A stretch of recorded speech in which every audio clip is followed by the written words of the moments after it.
오늘 우리에게 주시는 하나님 말씀은 시편 142편 1절에서 7절까지의 말씀입니다. 나는 소리를 높여서 주님께 부르짖는다. 나는 소리를 높여서 주님께 애원한다. 내 억울함을 주님께 호소하고 내 고통을 주님께 아른다. 내 영혼이 연약할 때 주님은 내 갈 길을 아십니다. 사람들은 나를 잡으려고 내가 가는 길에 덫을 놓았습니다. 아무리 둘러보아도 나를 도울 사람이 없고 내가 피할 곳이 없고 나를 지켜줄 사람이 없습니다. 주님, 내가 주님께 부르짖습니다. 주님은 나의 피난처, 사람 사는 세상에서 내가 받은 분깃은 주님뿐이라고 하였습니다. 나는 너무 비참하게 되었습니다. 내가 이렇게 부르짖으니 내게 귀를 기울여 주십시오. 나를 핍박하는 자들에게서 나를 건져 주십시오. 그들이 나보다 강합니다. 내 영혼을 감옥에서 끌어내 주셔서 주님의 이름을 찬양하게 해 주십시오. 주님께서 내게 넘치는 은혜를 베푸시니 의인들이 나를 감싸줄 것입니다. 오늘 본문 시편 142편은 다윗이 아둘람굴에 있을 때 지은 시입니다. 그는 사방에 적들로 둘러싸여져 있습니다. 3절 말씀에 보면 사람들은 나를 잡으려고 내가 가는 길에 덫을 놓았습니다. 사울왕은 다윗을 잡기 위해서 이스라엘 전역에서 3,000명의 군인들을 데리고서 그를 잡으러 돌아다녔습니다. 그들은 이스라엘에서 최정예 군인들이었습니다. 다윗은 그들을 피해서 아둘람굴이라는 깊숙한 곳까지 들어와 있었던 것입니다. 그가 거하고 있는 굴은 어둡고 사방이 아주 막혀 있고 아무것도 할 수 없는 아주 절박한 상황이 있는 곳이 바로 굴입니다. 그는 그래서 깊은 낙심과 절망 가운데 빠져 있고 그의 마음이 오늘 억울함과 고통과 비참이라는 단어에서 오늘 142편에 반복적으로 표현되고 있습니다. 그런데 이 비참함과 답답한 마음이 비단 다윗에게만 있는 것은 아닙니다. 우리들이 인생 가운데서도 다윗처럼 굴 속에 있다고 느껴질 때가 아주 많이 있습니다. 우리가 사는 이 세상은 희망보다는 애통함이 있고 기쁨보다는 슬픔이 있는 데가 많은 것을 보게 됩니다. 좋은 일이 찾아왔다 하더라도 금방 찾아오는 또 절망스러운 일들 때문에 우리 마음이 심각하게 무너질 때를 많이 보게 됩니다. 제가 교구 사역을 하다 보면 어떤 말로 위로를 해드려야 될지 모를 정도로 아주 극심한 어려움 가운데 있는 이들을 간혹 볼 때가 있습니다. 또 요즘에는 이런 불면증으로 인하여서 또 정신적인 고통으로 인하여서 우울증으로 인하여서 기도를 요청하는 이들이 참 많은 것을 보게 됩니다. 저는 그들을 위해서 기도할 때마다 이들이 어두운 밤을 지나서 밤에 눈물로 지새우는 그들의 아픔을 알기에 너무나 애통함으로 안타까움으로 그들을 위해서 기도로 섬겨드립니다. 그런데 우리를 더 너무 어렵게 만드는 것은 그렇게 어렵고 고통스럽고 비참한 이때에 누구도 너를 돕지 않고 누구도 나와 함께 하지 않는다라는 느낌을 받을 때입니다. 다윗도 그러한 느낌을 받았습니다. 4절 보니까 아무리 둘러보아도 나를 도울 사람도 없고 내가 피할 곳이 없고 나를 지켜줄 사람이 없습니다. 깊은 굴 속에 혼자 있는 다윗의 마음, 아무도 그를 돕지 않고 아무도 그와 함께하지 않는 이 비참한 상황에서 대부분의 사람들은 더 모든 것을 다 포기한 채로 깊은 수렁 속으로 더 깊이 내려갈 수밖에 없는 상황입니다. 그러나 다윗은 그 깊은 수렁 가운데 그냥 머물러 있지 않았습니다. 다윗은 어두운 가운데서 한 줄기 빛을 향해서 나아갔습니다. 3절 말씀을 보니까 내 영혼이 연약할 때에 주님은 내 갈 길을 아십니다. 다윗의 주변을 둘러보면 아무도 없고 그를 도울 자가 아무도 없는 것처럼 보여지지만 그의 영의 눈을 들어보니까 내 길을 아시는 주님께서 여전히 나와 함께 계신 것이 그가 믿음으로 붙잡혀졌습니다. 그의 마음이 답답하고 억울하고 고통스러웠지만 그는 허공에 대고 소리를 지르지 않았습니다. 그의 마음을 심각하게 무너뜨리는 대적들을 향해서 고함치지 않았습니다. 그는 부르짖어 나아가고 고함을 치며 나아갔지만 그의 부르짖음과 고함의 대상이 분명하였습니다. 그것은 바로 예수님, 바로 주님이셨습니다. 1절 보니까 나는 소리를 높여서 주님께 부르짖는다. 나는 소리를 높여서 주님께 애원한다. 2절에도 내 억울함을 주님께 호소하고 내 고통을 주님께 아랜다. 6절에 내가 이렇게 부르짖으니 내게 귀를 기울여 주십시오. 나를 핍박하는 자들에게서 나를 건져 주십시오. 그들이 나보다 강합니다. 그의 억울함을 이해하시고 그의 마음조차 품어주실 분이 주님밖에 없다라는 것을 그는 알고 그 주님께 그의 억울함과 답답한 마음을 토로하기 시작했습니다. 다윗이 이렇게 하나님께 울부짖으며 기도하다 보니까 그가 무엇을 위해서 기도해야 될지 정확하게 그는 알게 되었습니다. 다윗이 하나님께 기도할 때 적들로부터 나를 건져 주십시오 라고 기도했지만 그것으로 끝나지 않았습니다. 그는 한 가지 더 기도를 해왔는데 그가 정말 필요한 기도 제목이 그는 무엇인지 알았습니다. 바로 그의 영혼이 구원받는 일이었습니다. 7절 말씀에 보니까 내 영혼을 감옥에서 끌어내 주셔서 주님의 이름을 찬양하게 해 주십시오. 사랑하는 성도 여러분, 이 기도가 우리가 비참한 일을 겪었을 때 해야 되는 기도입니다. 주님, 나의 영혼을 이 감옥 같은 곳에서 건져 주십시오. 우리가 큰 문제와 큰 상과 같은 어려운 문제에 닥쳤을 때 내 앞에 있는 문제를 걷어달라고 기도하는 것보다 더 중요한 기도 제목이 하나가 있는데, 이것은 우리의 영혼이 어두운 감옥 같은 곳에서 건짐을 받게 해달라고 기도하는 것입니다. 지금 우리의 마음 가운데 우리가 너무나 답답한 환경 가운데 둘러싸여 있으라 할지라도 우리 가운데 감사와 기쁨과 은혜가 붙잡혀지기만 하면 우리는 아주 잘 가고 있는 것입니다. 그러나 우리 주변에 아무런 문제가 없는 것 같고 평안한 길을 걷는다 하는 상황이 있지라도 우리 마음 가운데 두려움과 근심과 낙심이 내 마음을 가득 채우고 있다면 우리 마음이 지금 어두운 감옥 속에 갇혀져 있는 상황과 같은 것입니다. 우리의 영혼의 상태를 잘 알아야 합니다. 우리가 무엇을 위해서 기도해야 될지 분명히 알아야 하는 것입니다. 우리의 기도할 때 내 영혼을 감옥에서 건져 주십시오. 내 영혼의 두려움과 근심과 낙심을 하나님의 기쁨과 감사와 충만함으로 바꿔 주십시오. 이렇게 기도해야 될 줄 믿습니다. 다윗은 그를 짓누르고 있는 모든 두려움과 근심과 분노와 억울함의 마음, 이 모든 묶임에서 풀 수 있는 방법이 하나 있다는 걸 알았습니다. 바로 하나님의 빛이 그의 마음 가운데 임할 때, 어두움으로 가득 차 있는 그의 마음 가운데 하나님의 빛 대심이 그의 마음 가운데 임할 때 그가 그 모든 어두움의 감옥에서 건짐받고 새 소망을 얻게 될 거라는 것을 그가 믿었습니다. 그리고 그 빛은 그가 하나님의 이름을 찬양하고 그 하나님의 이름을 입술로 높여드릴 때 그 빛이 그 마음 가운데 임하는 것을 그는 알았습니다. 그리고 이렇게 고백하였습니다. 5절 말씀에 주님, 내가 주님께 부르짖습니다. 주님은 나의 피난처, 사람 사는 세상에서 내가 받은 분깃은 주님뿐입니다 라고 고백하였습니다. 다윗은 주님은 나의 피난처이십니다. 주님은 나의 분깃입니다. 이것은 예수님 한 분이면 충분합니다. 예수님의 은혜면 내게 족합니다. 그것으로 충분합니다. 이런 다윗의 고백인 겁니다.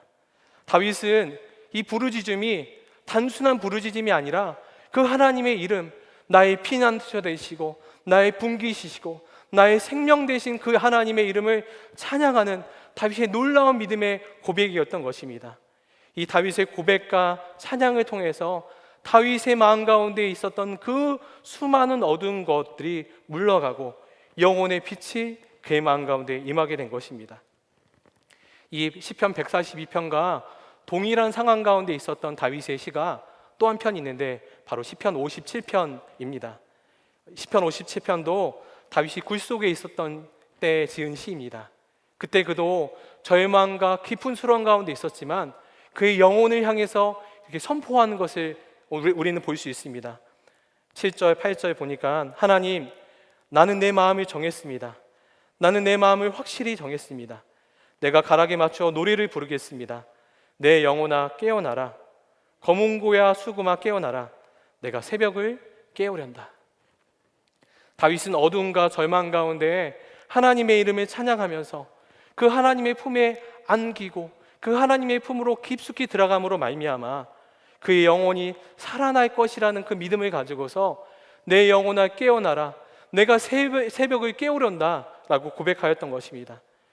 우리가 찬양하는 것은, 우리가 하나님의 이름을 높여드리는 것은 그 하나님의 품에 안기는 일인 것입니다. 우리의 피난처이시고 우리의 유일한 분기시고 우리의 산성이시고 우리의 생명 되신 그 주님의 품에 안기는 것입니다. 나의 주변에는 아무것도 없고 나를 도울 자가 아무것도 없는 그 상황 가운데, 답답하고 절망스러운 그 상황 가운데 주님은 나의 피난처이십니다. 찬양하며 주의 품에 안길 때 우리의 영혼의 참된 안식을 누리게 될 줄 믿습니다. 우리 마음 가운데 영혼의 쉼을 누리게 될 줄 믿습니다.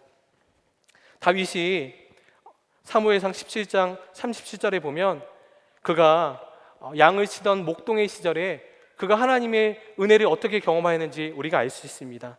또 다윗이 이르되 여호와께서 나를 사자의 발톱과 곰의 발톱에서 건져내셨은즉 나를 이 블레셋 사람의 손에서도 건져내시리이다. 다윗은 목동 시절에 어두운 밤 가운데 홀로 양들과 함께 밤을 지내고 있을 때, 그리고 그 가운데 수많은 어려움의 시간을 지날 때 그의 분명한 믿음이 생기게 되었습니다. 하나님은 그 이 어두운 밤 가운데서도 나와 함께 계시고 나를 도우시고 나를 보호하시는 분이시구나. 그는 어두운 밤에 홀로 있을 때 두려움이 엄습해오는 그 시간에 비파를 치며 하나님을 찬양하며 여호와 하나님은 나의 산성이시고 나의 생명이시고 나의 피할 바위시고 나의 생명이십니다. 그렇게 고백하면서 모든 어두움이 사라지고 기쁨의 영이 그의 가운데 자리 잡게 되는 것을 수많은 경험을 그가 하였던 것입니다. 이 믿음의 고백이 계속해서 그의 삶 가운데 경험되어지니 그가 시편 23절에 3편에 이렇게 위대한 찬양으로 하나님께 고백하였던 것입니다. 내가 사망의 음침한 골짜기로 다닐지라도 해를 두려워하지 않을 것은 주께서 나와 함께 하심이라. 주의 지팡이와 막대기가 나를 안위하시나이다. 2절에도 그가 나를 푸른 풀밭에 누이시며 쉴 만한 물가로 인도하시는도다. 다윗에게 하나님은 쉴 만한 물가와 같은 분이셨습니다. 고난과 환란이 닥쳐올 때마다 그는 하나님이라는 쉴 만한 물가로 나아가서 그의 평안 가운데 거하였던 것입니다.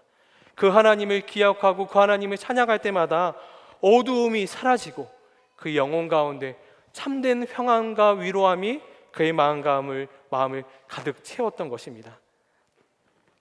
우리가 시편을 읽다 보면 전혀 앞뒤 문맥과 전후 상황이 맞지 않는 것을 많이 보게 됩니다.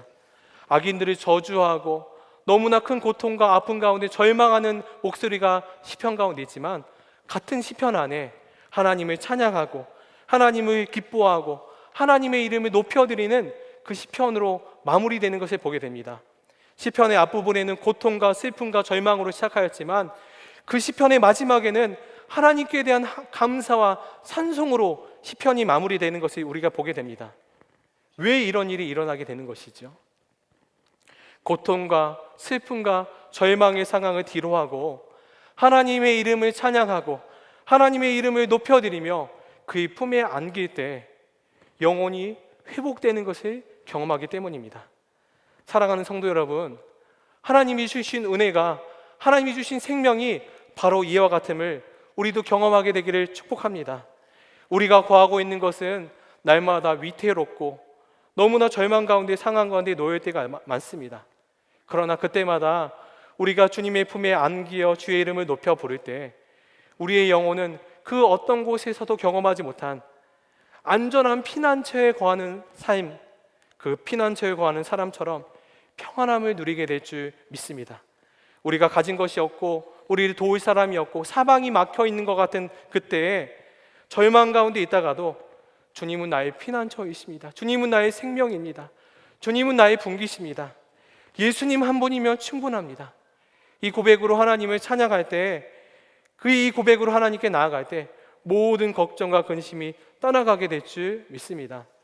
필린 양 씨가 교회 나의 고민 나의 사랑이라는 책에 이렇게 고백한 것을 보았습니다. 거기서 마더 테레사 수녀회가 섬기는 대상은 아마 지구상에서 가장 가난하고 비참한 이들일 것입니다. 그들은 캘커타의 길거리에 반죽음이 된 사람들을 거두고 있습니다. 세상은 이 자매들의 헌신과 사역의 결실에 경탄을 보내지만 그들에게는 그 이상으로 나를 감동시키는 무엇이 있습니다. 바로 평온함입니다. 그런 힘들고 거대한 일을 내가 맡는다면 나는 허둥지둥 뛰어다니고 헌금자들에게 팩스를 보고 자료를 보내고 자원을 더 요청하고 신경 안정제를 먹고 깊어가는 절망함에 대처할 길을 모색할 것입니다. 하지만 그들은 달랐습니다. 그들의 평온함은 하루 일이 시작되기 전으로 거슬러 올라갑니다. 그들은 동특이 한참 전인 새벽 4시에 일어납니다. 그리고 깨끗한 옷으로 가려입고 예배당에 줄지어 들어가 함께 기도하고 찬송을 부릅니다. 그렇게 그들이 섬겨야 될 자를 만나기 전에 먼저 예배와 하나님의 사랑에 잠기는 것입니다. 그리고 그들이 평온한 가운데 나가게 되는 것입니다. 사랑하는 성도 여러분, 다윗도 그렇고 수많은 고통과 절망 가운데 있는 이들도 평온함 가운데 거할 수 있는 비결은 하나님을 찾고 구하고 그 하나님의 안식처에 거할 때인 것을 여러분들 믿으시기를 바랍니다. 사랑하는 성도 여러분, 여러분들이 지금 절망 가운데 놓여 있으십니까? 하나님의 사랑이 믿어지지 않고 소망이라는 것은 전혀 찾아볼 수 없는 그 어두운 가운데 놓여 있으십니까? 지금 우리가 할 수 있는 일은 하나님께로 나아가는 것입니다. 하나님께 나아가서 우리의 상한 것들을 내려놓고 우리의 무거운 짐들을 내려놓고 우리에게 찾아오셔서 내가 너를 사랑한다. 너는 내 아들이고 너는 내 딸이다. 내가 너의 아픔을 알고 내가 너의 눈물을 안다. 말씀하시는 주님의 그 품 안에 안기는 것인 줄 믿습니다. 우리에게 주어진 그 생명과 은혜, 우리에게 주신 그 예수님의 생명은 우리의 모든 묶임과 우리의 모든 좌절과 낙심을 풀어내고도 남을 만큼 놀라운 은혜와 능력이 있으신 생명인 줄 믿습니다. 우리가 지금 주님께 나아가면 그 사랑 가운데로 나아가면 우리의 모든 묶임이 풀어지게 될 줄 믿습니다. 저는 교회 사역을 하면서 특별히 설교 사역을 하면서 마음에 근심과 낭만과 낙심이 찾아올 때가 있습니다. 그때마다 붙들게 되는 한 가지 사건이 있습니다. 그것은 제가 2년 전에 이 강단에서 첫 번째로 주일 예배 설교하는 바로 그 주간에 있었던 일입니다. 첫 번째 주일 예배 설교를 하려고 보니까 제 마음이 얼마나 두렵고 긴장하고 제 마음 가운데 불안한지 그 주간에 있었던 일정 하나하나를 다 양해를 구하고서 취소를 하고 오로지 기도하고 말씀 구하는 일에만 전념하는 주간이었습니다. 근데 그때 한 가지 신방을 꼭 해야만 했습니다. 왜냐하면 너무나 안타깝고 절망 가운데 있는 이의 신방이라고 해서 꼭 찾아가야만 한다고 해서 그 시간을 내서 설교를 하기 3일 전인 목요일 오전에 그 가정을 방문하였습니다. 한 병원이었습니다. 병원에 가보니까 4살짜리 남자아이가 병상에 누워 있었습니다.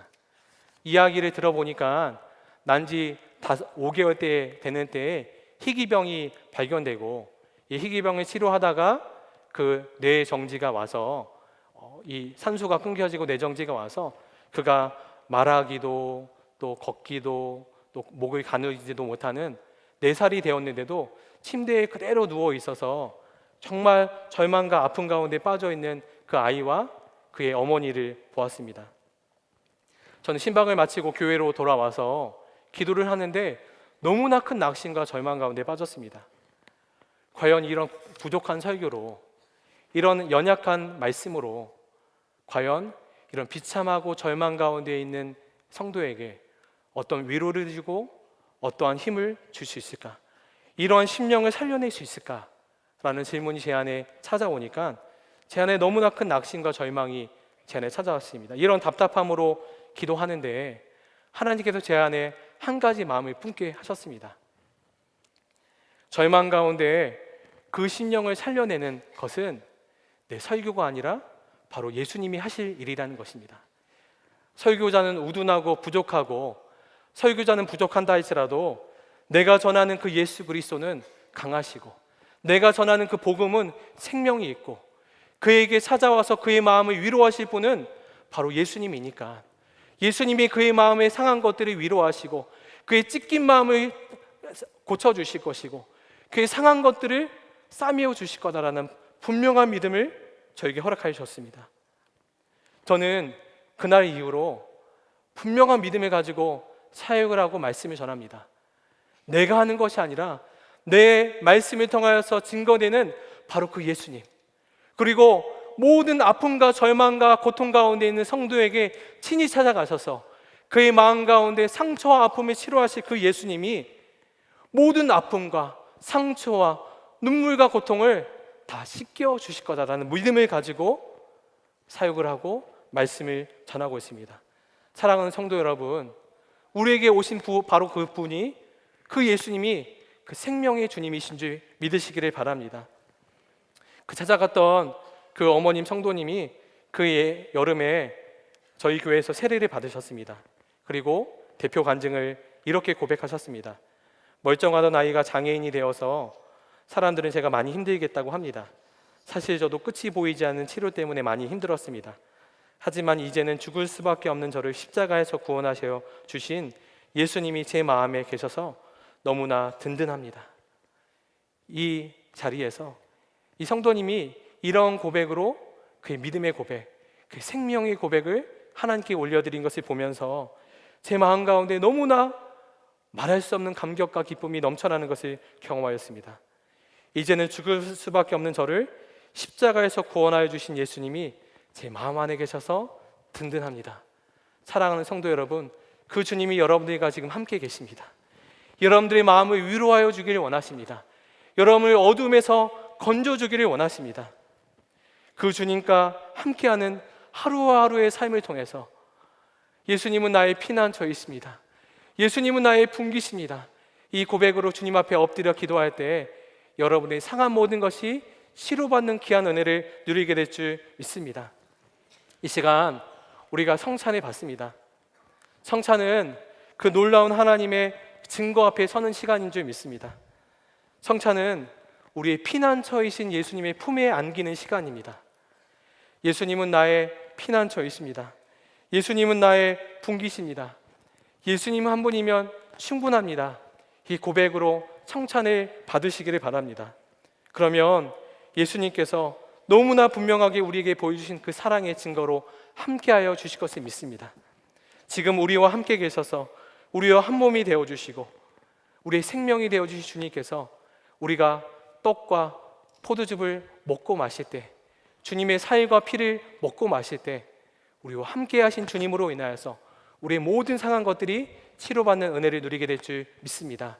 이 시간 이 마음으로 우리 성찬을 위해서 함께 기도하겠습니다.